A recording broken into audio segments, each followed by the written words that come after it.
And were your parents even? My dad was an alcoholic his whole life, so Got like it. I was introduced to the idea. He stopped being an alcoholic when I was born, but had far many other issues to make up for that. Of so, course. you know, it's genetically, like it was very in my blood as well. Right. So it was just something like that like I knew. And I grew up in Vegas, which is like obviously a city where alcohol, drugs, and gambling and like sex work are Right. the only things that make that city thrive. So you are raised to think that the rest of the world is kind of like that, even Right. if That's you like think normal to you. Yeah, like I was like raised in like casinos and like Dude. drunk environments. So it's almost like by even just the age of like 5th grade, I was like, this is what life is. Like my teachers were drunk. I remember my teachers because I grew up in bad, like not the best areas. Right. I went to not the best schools. And think about it, Vegas. Dude, what the fuck? Yeah.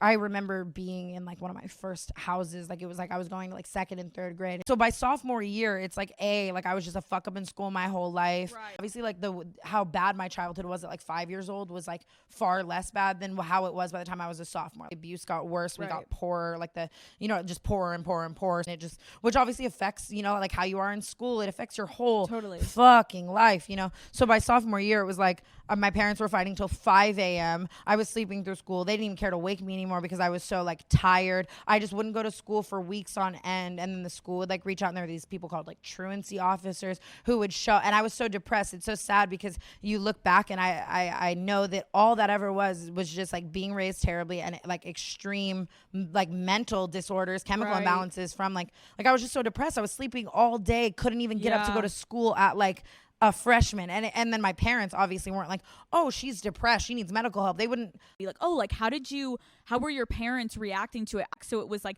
I had my parents in the back of my head, but they were so supportive. When you're making those videos, you weren't like, I wonder what my parents are gonna say when I go home tonight. No, like, yeah, and that's where all the story times came from too, because it's like I was so reckless, I didn't give a fuck. I wasn't, you know what I mean? Like I never like it brewed. And in Las Vegas, Nevada, where everything you can turn to is like fucking insane, and just like it's like a mini LA too, like in that sense. Like, when did you get big? Like how did it, was there a big moment or did you just slowly grew over time? No,